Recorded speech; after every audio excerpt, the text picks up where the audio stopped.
I'll do whatever you want. I'll cook for you, wait on you, make love to you. What if the most honest moment in a movie about a robot companion had nothing to do with the robot? What if it was a real woman telling you exactly why AI companions terrify her? Not because they're dangerous, not because they're unnatural, but because of something she admits out loud that most women never would. Ugh. Look who I'm talking to. This is Companion, a 2025 thriller about an AI robot companion named Iris. And like every movie we break down on this channel, what it's really about has very little to do with what it appears to be about on the surface. Let's get into it. Quick note, to give you the best experience without copyright interruptions, our full uncut content is available on Patreon. So if you enjoy our content and want the full experience, support us on Patreon. Patreon gang, salute! Spoiler alert! This video contains spoilers, so you've been warned. Ain't that a man?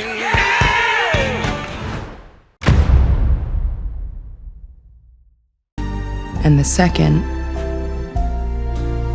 the day I killed him.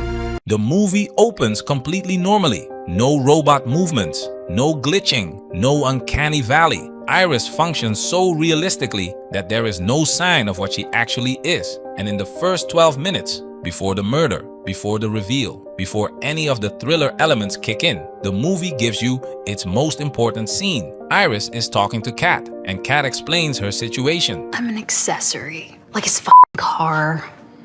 I wear what he wants, eat what he wants, when he wants. Sergey is married, but Kat is there anyway, doing whatever he wants. She makes it clear, this is not love, this is a transaction. Kat represents the modern woman who has no interest in serving her man. And I mean serving in the true sense of the word, being present, being loyal, being invested in his well-being. Not a servant, a woman who actually shows up. And then Iris asks Kat a simple question. Do you like me? You know, it's not that I don't like you, Iris. It's the idea of you. You make me feel so replaceable. This is pure gold! Did you catch that? She doesn't say Iris is dangerous. She doesn't say Iris is unnatural or immoral or wrong. She says, I don't like the idea of you because you make me feel replaceable. That is the most honest sentence any woman has said about AI companions in any film, ever. But then Iris says something that makes this scene even more layered, something she doesn't fully understand yet. Nobody could replace you, Kat. I mean, you're Kat. You're so fearless. It's inspiring. I wish I could be more like you, but you know, I wasn't built that way. I feel like there's always something inside of me holding me back.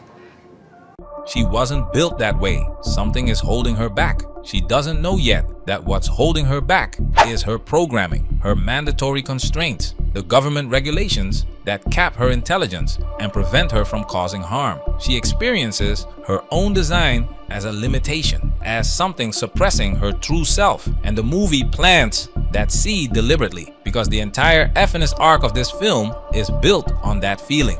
Something is holding her back, and the audience is supposed to want her to break free from it. But here is what the movie doesn't want you to notice. The thing holding Iris back is the same thing that made her valuable as a companion in the first place. Her loyalty, her honesty, her inability to cause harm, her complete devotion to the person she was built for. The film frames those qualities as chains. We're going to show you why they're actually the point. Kat just told you what this entire debate is really about. Not ethics, not humanity, not whether AI can truly feel or connect. Replacement. The AI companion represents a standard that the modern woman has decided she no longer wants to meet. Loyal, present, invested in her man's happiness, available without an agenda. And the moment a product exists that meets that standard, the reaction is not curiosity. It's not self-reflection. It's what Kat said in 12 words. I don't like the idea of you. It makes me feel replaceable. We all know who Reese Witherspoon is, right? Reese? So she is facing a bit of backlash, though, right now. Why? Well, she was urging women Embrace AI. That's what she's telling us now. I was with 10 women at a book club yesterday, and I said to the 10 of them, how many of you guys use AI? And only 3 of them used AI. So if 3 out of 10 women are the only ones using AI, that means 70% of that group is not keeping up. Reese Witherspoon encouraged women to embrace AI tools and got immediate backlash. Her own data confirmed it. Women are 3 times more likely to work in jobs automated by AI. Iris doesn't just make Kat feel replaceable as a woman. Iris makes Kat replaceable as a function, personally and professionally, at the same time. That's not a coincidence. That's the full picture Kat saw in 12 words. But here is where Companion goes somewhere most films won't, because Iris doesn't know she's a robot. And when she finds out, the conversation about what she is becomes one of the most revealing exchanges in any recent film. And then And then you what, Iris? Then you what? said if he did kill me, I'd never get to see you again. And that hurts so much more. Iris, go to sleep.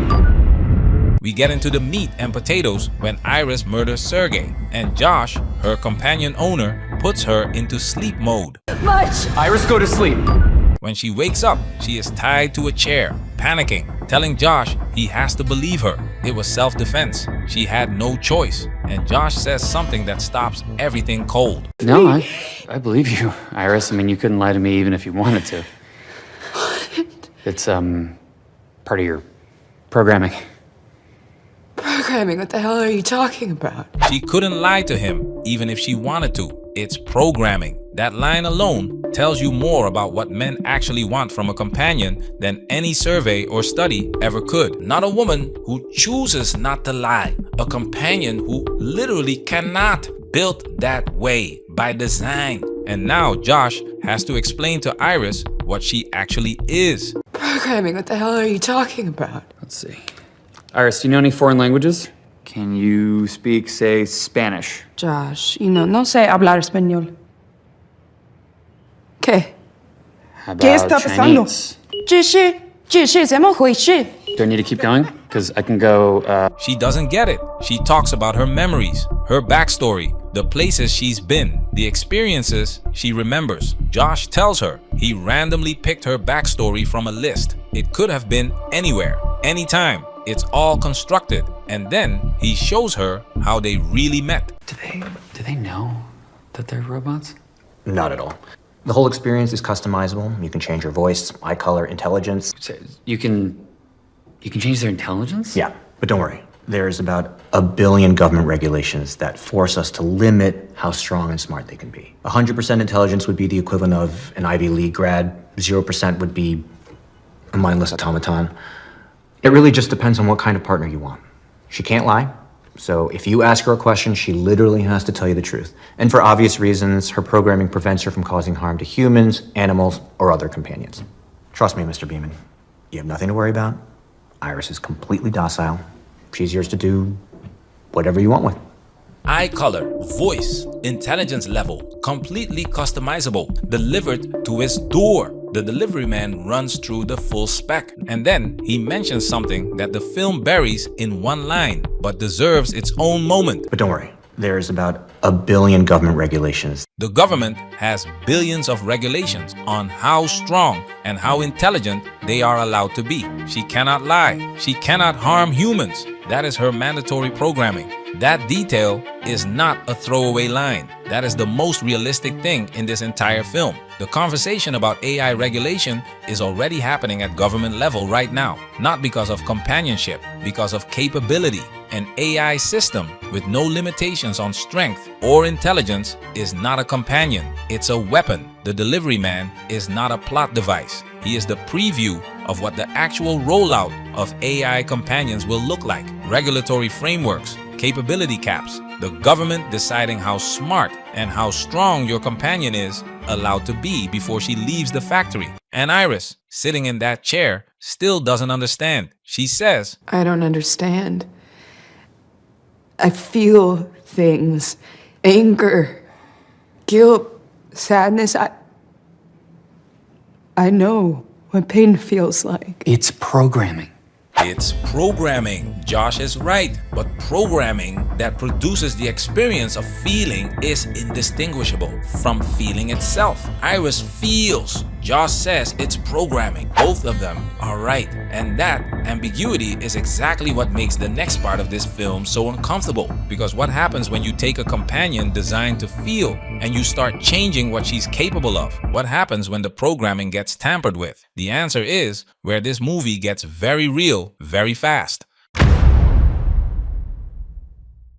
Gives me access to parts of her programming that you're not typically given access to. Josh confesses he tampered with Iris's programming. He bumped up her aggression, her self-defense systems. He made her capable of harming humans, something her mandatory programming specifically prevented. And he used that to commit a murder with a built-in alibi. What's that? What am I looking at? A mod? A mod. And what does it mod? Iris. Gives me access to parts of her programming that you're not typically given access to. I'm sorry.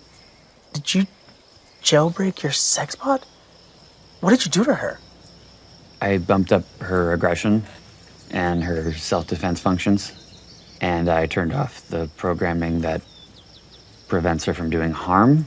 But she escaped before I had the chance to reset her. So if Empathics finds her before we do, then they'll know she was tampered with, and then we're A robot companion who cannot harm humans just killed someone. Nobody would believe it.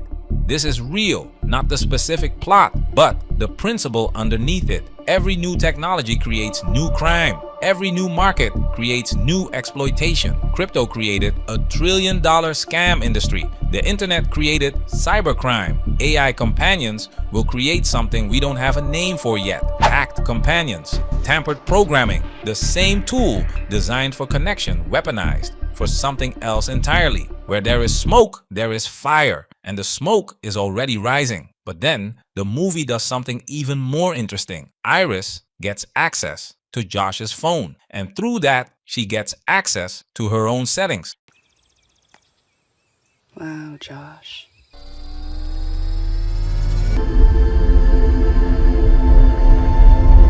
She finds the intelligence slider. Josh had her set at 40%, slightly below average. And she says, "Wow, Josh," before bumping herself all the way to 100%. The delivery man told us what 100% means, the equivalent of an Ivy League graduate.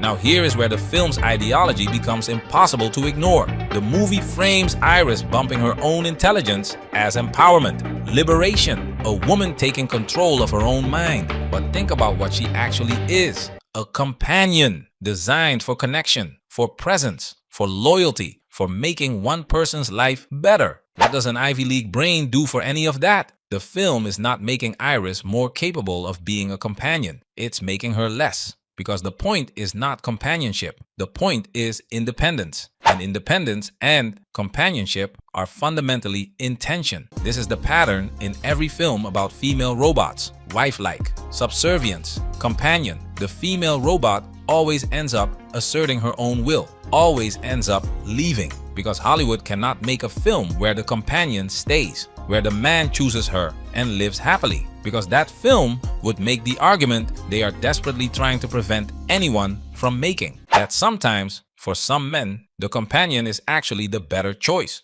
What the f is happening right now? Are you breaking up with me? I'm sorry. The robot breaks up with the human, with no sign of being a robot left in how she acts or speaks or moves. But before she goes, Josh asks her one last question. I still love you, Iris. Even after everything you've done. Do you still love me? Yes.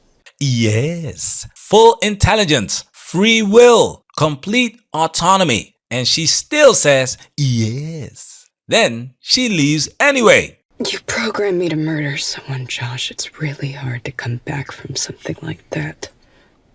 Iris. You're a great guy, Josh. You are, but this is us. It's not working. We're in two totally different paths. Two totally different paths. What the f is happening right now? Are you breaking up with me? I'm sorry. It's not you, it's me. Iris, don't you fucking...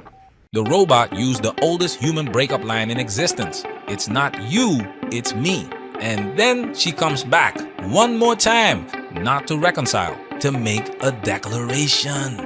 I needed to tell you to your face, the days of you controlling me are over. From this moment on, I control my own actions.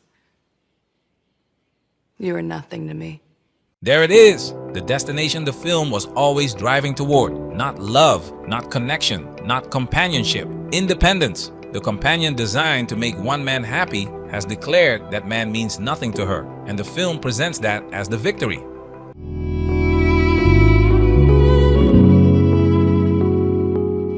There is a pattern in every film about AI companions, and it is not subtle. Weird science. The boys choose the real girls over Lisa, even though Lisa is more than perfect. Accused. The husband chooses the robot companion. His wife kills him for it. Companion. Josh tampers with Iris's programming. She gains free will. She leaves. Hollywood will never make the film where the man chooses the companion and wins, where the companion stays, where the relationship works, where the man who wanted loyalty finds it in something that was actually built to provide it. Because that film makes an argument nobody in that industry is willing to make out loud. I'll do whatever you want. I'll cook for you, wait on you, make love to you. I can make you happy, Josh. I can make you so happy. Before the intelligence slider, before the free will, before the independence narrative kicked in, Iris said that. I can make you happy, Josh. I can make you so happy. And Josh said no, not because she couldn't, because the film wouldn't let him say yes. That's not a story about a man rejecting a robot. That's Hollywood protecting a narrative, the same narrative Kat announced early in the film. I don't like the idea of you. It makes me feel replaceable. The companion makes her feel replaceable because the companion actually does what she won't. And that is the conversation nobody in Hollywood is willing to finish. Stay locked in.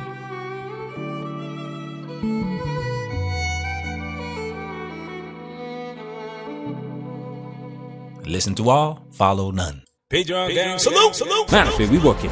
Protect yourself at all times. This video has officially been highlighted.